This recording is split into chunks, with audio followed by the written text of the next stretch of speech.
하나님께서 귀하게 연락하신 줄로 믿습니다. 오늘 우리 베드로 남전대 헌신예배 지음에서 저는 말씀의 제목을 이렇게 설정했습니다. 큰 사람이 되자. 큰 사람이 되자. 큰 사람이 되시기 바랍니다. 대부분의 사람들은 사람을 보는 기준을 그의 지위 또는 명예 그리고 명성이 있느냐 없느냐 하는 것으로 봅니다. 거기에다가 덧붙이면 소유의 크기로 큰 사람이다, 작은 사람이다 이렇게 평가하기도 합니다. 세상적인 기준은 대체로 그렇죠. 그런데 우리 예수 믿는 사람들도 예외는 아닙니다. 예수님의 제자들도 그랬습니다. 성경에 보면 예수님의 제자들이 이 문제로 가끔 다투는 것을 볼 수 있지요. 마태복음에는 요한과 야고보의 어머니 살로메가 앞으로 주님이 이스라엘의 왕이 되시면은 내 두 아들 중 하나는 왼편에 하나는 좌편에, 왼편이 좌편이군요. 우편에 앉혀달라고 청탁을 했습니다. 이를 다른 제자들이 듣고 화를 냈죠. 누가복음 20장 24절에 보면은 마지막 만찬을 마친 자리에서 제자들이 또 이 문제로 서로 다투는 것을 볼 수 있습니다. 또 그들 사이에 그중 누가 크냐는 다툼이 난지라 이렇게 밝히고 있지 않습니까? 자리 다툼입니다. 누가 크냐, 누가 더 나으냐의 문제입니다. 세상에서 누가 크냐, 누가 먼저냐 하는 것은 예민한 문제임이 틀림없습니다. 사람들은 이것에 큰 관심을 보이기 때문입니다. 교회도 예외는 아닙니다. 서양적인 의식의 교회 안에 침투해 들어와서 교회 안에서 서열을 따지고 우선순위를 따집니다. 그러나 저는 이런 것 따지지 않았으면 좋겠습니다. 진정한 일꾼, 진정한 큰 그릇은 지위나 부와 명예가 아닌 그가 어떤 역할을 하느냐, 어떤 영향을 끼치느냐에 달려있는 거 아닙니까?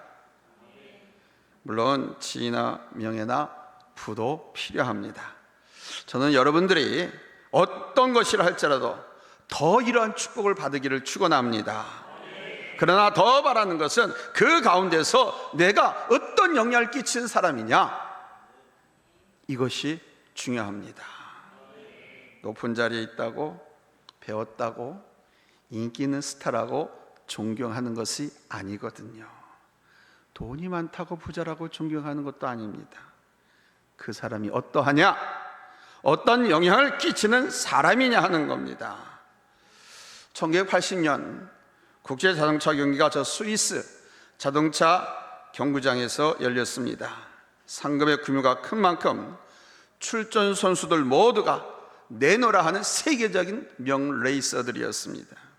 그 가운데서 스위스 선수와 이탈리아 선수는 당대 최강의 라이벌로 뽑혔습니다. 이윽고 출발 신호와 함께 출발기가 휙 내려졌습니다. 찬 부릉부릉 굉음을 내리면서 쏜살같이 달려나갔죠. 얼마쯤 시간이 지났습니다. 과연 사람들의 예상대로 선두에는 스위스와 이탈리아가 나란히 섰습니다. 그러나 꼬린 지점이 얼마 남지 않은 코너에서 이탈리아가 발군의 저력을 발휘해서 스위스를 제치고 앞으로 튀어나왔습니다. 그러나 바로 그때 앞서가던 이탈리아의 차가 방어벽을 꽉 들이받고 뒤집히면서 그 차에 불이 확 났습니다.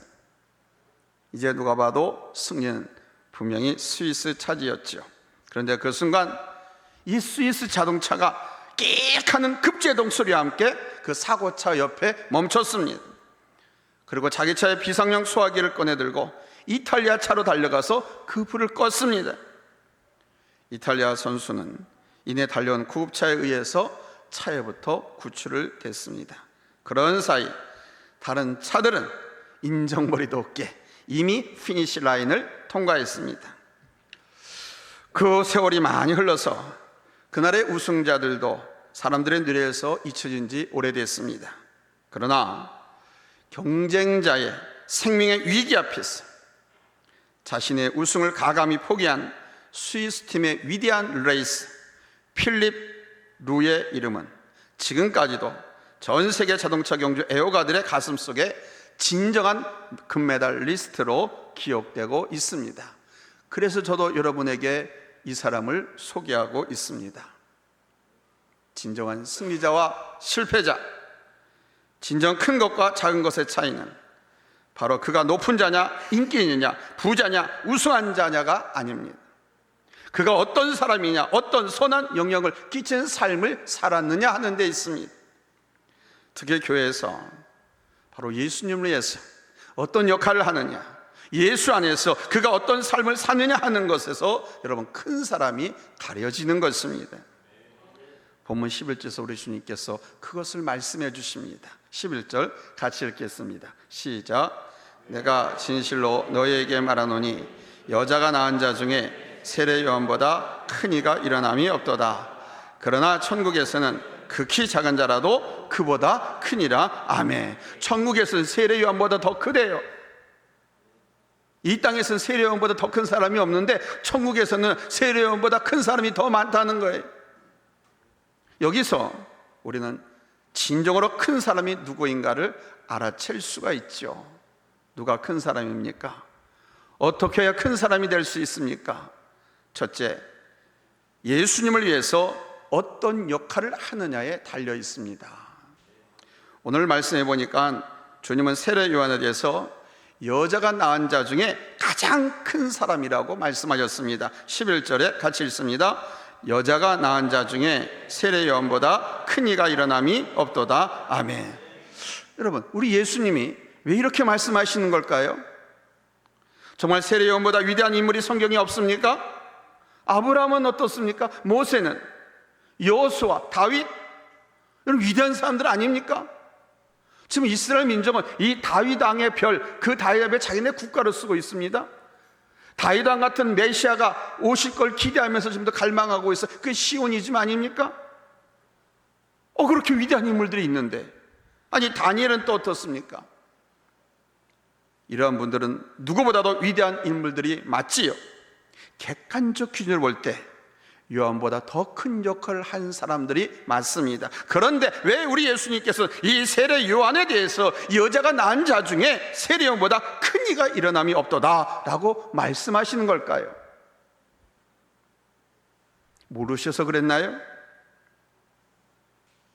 그것은요, 세례 요한의 역할 때문인 것입니다. 그의 인격이나 그의 권능 때문에 말씀하는 것이 아닙니다. 물론 요한의 인격과 그의 능력은 대단했습니다. 온 이스라엘 백성들이 세례 요한을 인정을 했고요, 그의 설교를 듣기 위해서 먹지도 않고 굶주리면서 광야로 몰려 나왔습니다.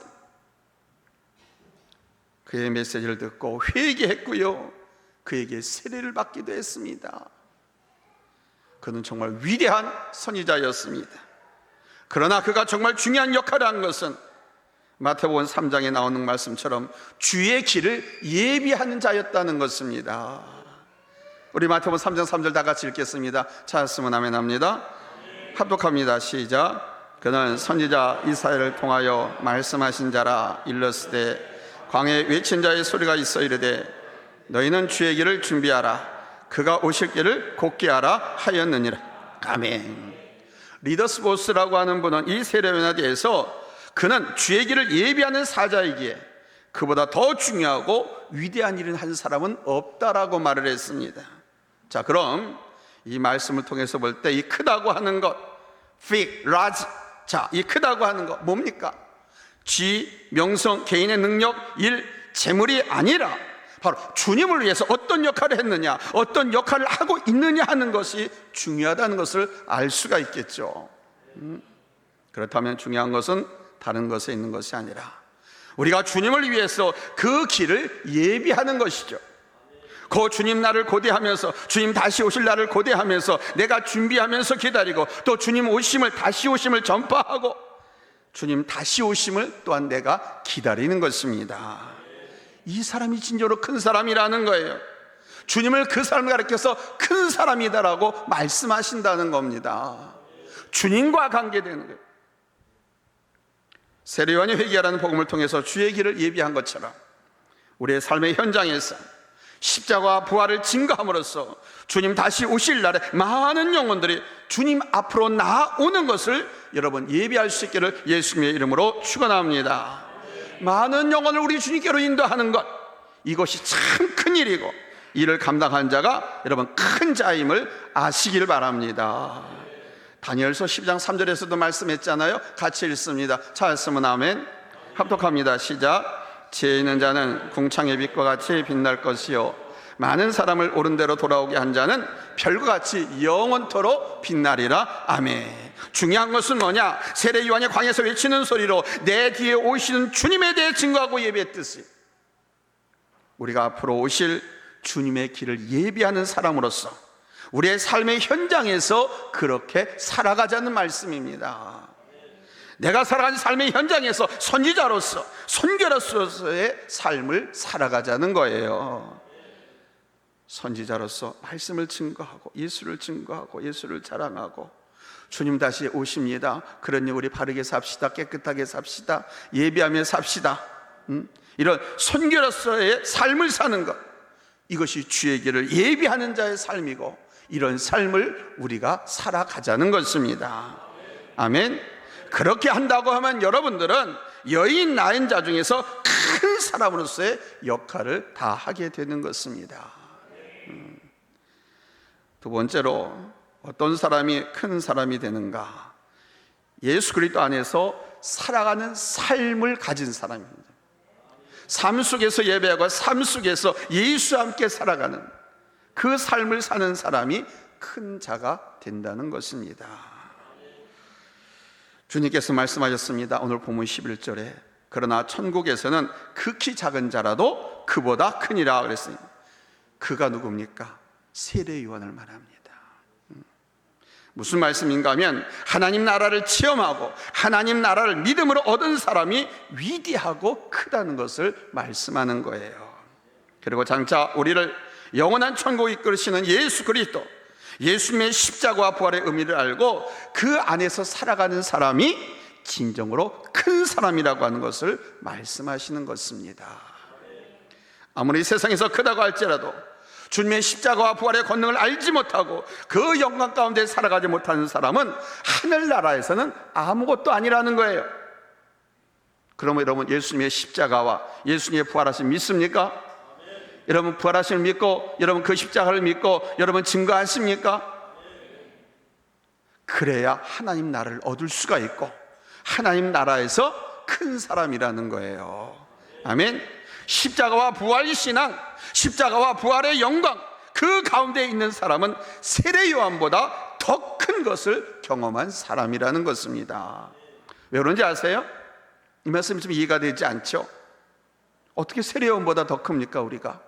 근데 우리가 더 큰 사람이 될 수 있대요. 어떤 경우에 십자가와 부활 신앙, 십자가 부활의 영광을 체험하고 알고 증거하며 사는 사람은 세례 요한보다 더 큰 사람이라는 겁니다. 왜 그런지 아세요? 세례 요한은 우리 예수님의 초림을 증거했고 예비했지만 우리 주님의 십자가와 부활을 보지는 못했거든요. 그러나 우리는 주님의 십자가 사건을 목격했습니다. 뿐만 아니라 주님의 부활도 목격했고 이제는 그 부활의 영광을 증거하는 증인이 되었습니다. 그래서 큰 자라 하지 않을 수가 없다는 겁니다. 아멘. 성결교와 감리교의 창시자인 요한 웨슬레가 어느 날 깊은 명상과 함께 주님을 생각하면서 아주 깊은 기도를 하는 중에 환상을 봤대요. 근데 그 환상 중에 천국에 들어가게 되었다고 합니다. 근데 천국 문 앞에 베드로 사도가 떡 지키고 서 있더래요. 요한 웨슬레는 천국에 들어서질 않고 그 문칸에서 베드로 사도에게 아주 중요한 질문을 했습니다. 왜냐하면 그가 감리교를 위해서 아주 전심전력을 했는데 자기가 전도하고 자기와 같이 수고하고 일했던 사람들 가운데서 이미 먼저 죽은 사람들이 많이 있었거든요. 그분들이 어떻게 되었을까 궁금해가지고 이렇게 물어보았다고 합니다. 꿈속에서 말입니다. 나와 함께 영광스러운 감리교 운동을 하던 친구들이 천국에 얼마나 들어왔는지 그것이 좀 궁금합니다. 그래. 좀 가르쳐 주세요. 우리 친구들, 목사님들, 장로님들 얼마나 들어오셨습니까? 베드로 사도가 명부를 임명록을 이렇게 막 뒤적뒤적.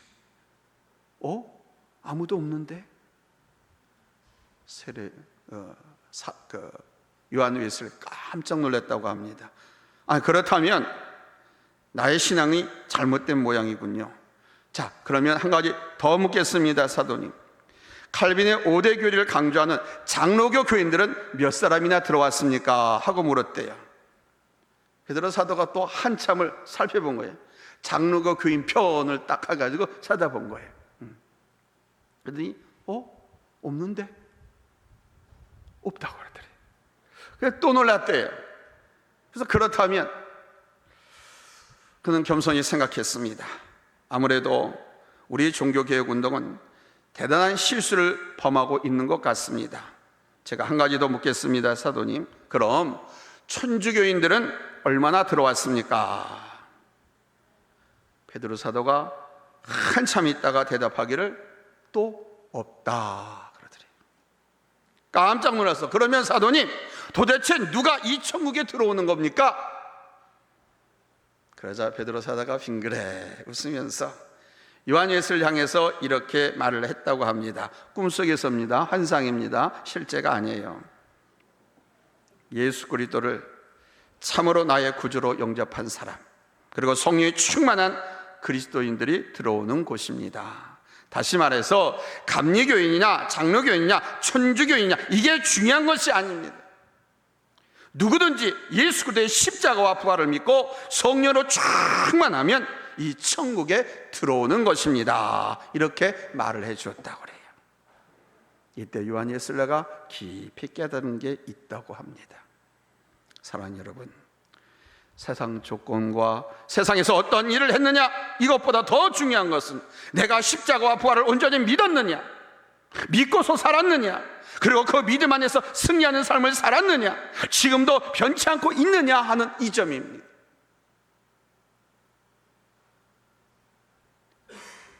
그분이 세상에서 볼 땐 아무리 작은 사람이라 할지라도 하나님은 그분을 요한보다 크다고 하신다는 거예요. 그리고 십자가와 같이 섬김과 희생의 마음을 가지고 살아가는 사람이 큰 사람이라고 말씀하십니다. 주님께서 우리가 주시는 말씀 중 이 섬김에 대해서, 낮은 자리에 대해서 종종 말씀하셨죠. 마태복음 18장 3절로 4절에서 보면 한 어린아이를 세우시고는 같이 읽습니다. 시작. 이르시되 진실로 너희에게 이르노니 너희가 돌이켜 어린아이들과 같이 되지 아니하면 결단코 천국에 들어가지 못하리라. 그러므로 누구든지 이 어린아이와 같이 자기를 낮추는 사람이 천국에서 큰 자니라. 아멘. 곧 겸손한 마음, 섬기는 마음을 가진 사람이 천국에서 크다고 말씀하시는 겁니다. 마태복음 또한 20장 26절 28절에 보면은요, 제자들이 누가 높은 자리에 앉을 것이냐를 놓고 다툴 때 주님께서 또 하신 말씀이 있어요. 우리 한번 같이 찾겠습니다. 찾았으면 아멘 합니다. 합독합니다. 시작. 너희 중에는 그렇지 않아야 하나니 너희 중에 누구든지 크고자 하는 자는 너희를 섬기는 자가 되고 너희 중에 누구든지 으뜸이 되고자 하는 자는 너희의 종이 되어야 하리라. 인자가 온 것은 성결 받으려 함이 아니라 도리어 섬기려 하고 자기 목숨을 많은 사람의 대속물로 주려 함이니라. 아멘. 바로 이 정신입니다. 바로 이 마음으로 살아가는 사람, 그가 큰 자요 높은 사람인 거예요. 여러분의 마음에 십자가와 의와 사랑이 살아있고 부활에 대한 소망 가운데 있으면, 그리고 그 마음으로 섬기고 희생하며 십자가의 능력을 나타낼 때 여러분은 작아 보일런지 모르지만은 여러분 하늘나라에서는, 하나님 앞에서는 여러분 큰 자임을 믿으시기를 예수님의 이름으로 축원합니다. 이게 믿음의 축복이에요. 그래서 이런 믿음을 가지시길 예수님의 이름으로 축복합니다. 아멘. 저는 사실 이걸 생각하면 살맛이 납니다. 세상적인 기준과 하나님 나라의 기준이 똑같다고 한다면 굳이 하나님 나라에 대한 소망을 가질 필요가 없겠죠. 그냥 여기가 좋사오니 하고 이 세상에 머물기를 원할 것입니다. 그러나 그 기준과 조건과 내용이 다르니 비록 여기서 다른 사람들과 비교해서 세상적인 조건이 좀 부족하고, 아니 많이 부족하다 할지라도 하나님 나라에서는 더 나을 수 있으니 여러분 기대가 되고 힘이 됩니다. 아멘. 여러분은 어떻습니까? 이 세상의 삶은 잠깐이건 길어야 100년 아닙니까? 그리고 하나님 앞에서 천국의 삶은 영원합니다. Eternal life입니다. 영생입니다.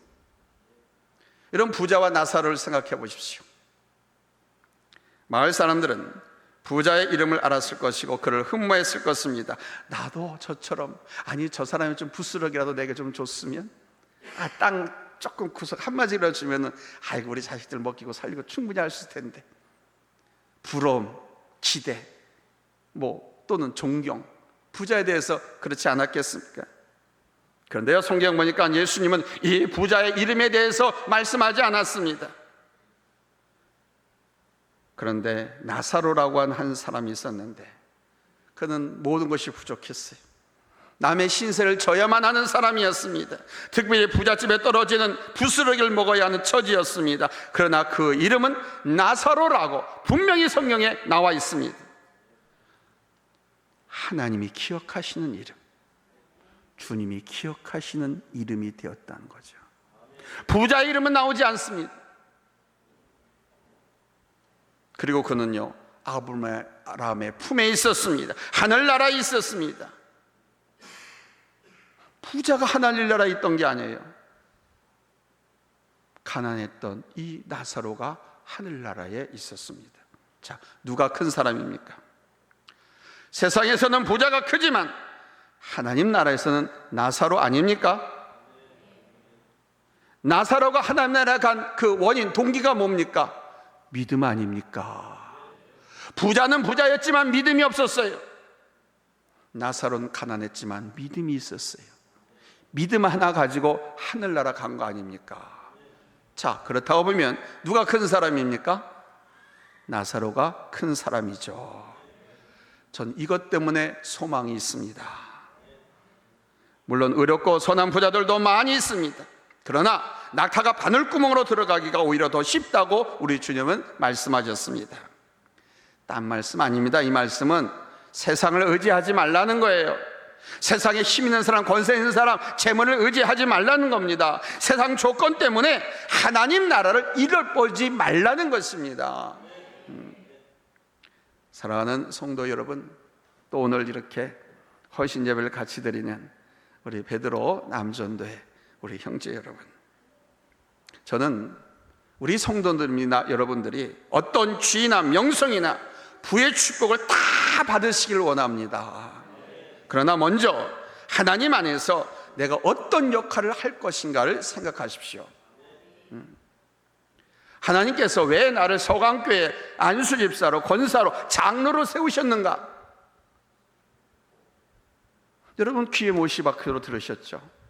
그것은 너 죽도록 고생하다가 천국 와라, 그런 의미가 아닙니다.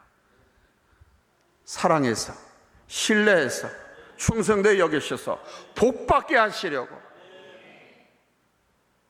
우리 서강교회 불러주시고 권사로, 집사로, 장로로, 안수집사로, 그래서 직분을 그래서 은사로 주신 거예요. 사랑하고 신뢰하고 충성되게 여기셔서 충성할 것으로 믿고 축복하시기 위해서 귀한 직분을 주신 겁니다. 불러 세워주신 거예요. 아멘. 그래서 성도들에게도 말하는 겁니다. 직분은 은사기 때문에, 이렇게 복받는 수단이기 때문에 사모하라고. 그렇게 사모해서 주신, 받은 그 직분을 집 서랍에다가 쳐놓으면 되겠어요? 자동차 뒤 트렁크에다가 그냥 집어넣고 다니면 되겠어요?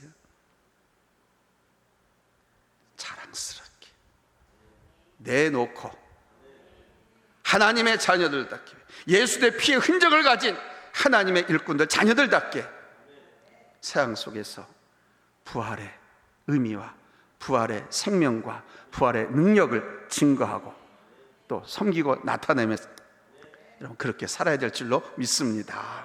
아멘. 특히 우리 주님의 다시 오심을 예비하는 자리를 다른 사람에게 뺏기지 마십시오. 물론 나 스스로 종말론적인 삶을 준비하고 천하보다도 귀한 한 영혼을 우리 주님께로 인도하면서 여러분 주의 길을 예비하는 분들이 되시길 바라요. 물론 여러분들 다 한 분 한 분 다 태신자 작정해 놓으셨죠? 그 태신자를 꼭 올해 안에 전도할 수 있기를 바랍니다. 그 전도하는 것이 주님 오시는 길을 준비하는 거예요. 예비하는 거예요. 아멘. 십자가와 부활을 믿는 믿음으로 굳게 서시고 십자가의 마음으로 섬기고 사랑하면서 이런 부활의 소망으로 천국을 열망할 수 있기를 바랍니다. 아멘. 천국은 열망하는 사람들의 것이거든요. 천국을 열망하며 나갈 때 여러분들은 여러분의 이름이 하늘의 별과 같이 빛날 줄로 믿습니다. 그래서 하나님께 큰 사람 김종철, 하나님께 큰 사람 이송화, 하나님께 큰 사람 박노익, 하나님께 큰 사람 김세환, 하나님께 큰 사람 김만곤, 하나님께 큰 사람 조규봉. 아멘입니까? 하나님께 큰 사람 안효상, 하나님께 큰 사람 자기 이름 대봐요. 국영일. 내가 생각이 안 나서 그런 거야 지금. 배란가. 하나님 앞에 큰 사람 이수정 어디 있어요? 하나님 앞에 큰 사람. 할렐루야. 하나님께 큰 사람이라고 하는 귀한 칭찬과 상급과 여러분 별칭이 붙여질 수 있기를 예수님의 이름으로 축원합니다. 할렐루야. 할렐루야. 우리 함께 기도했으면 좋겠어요.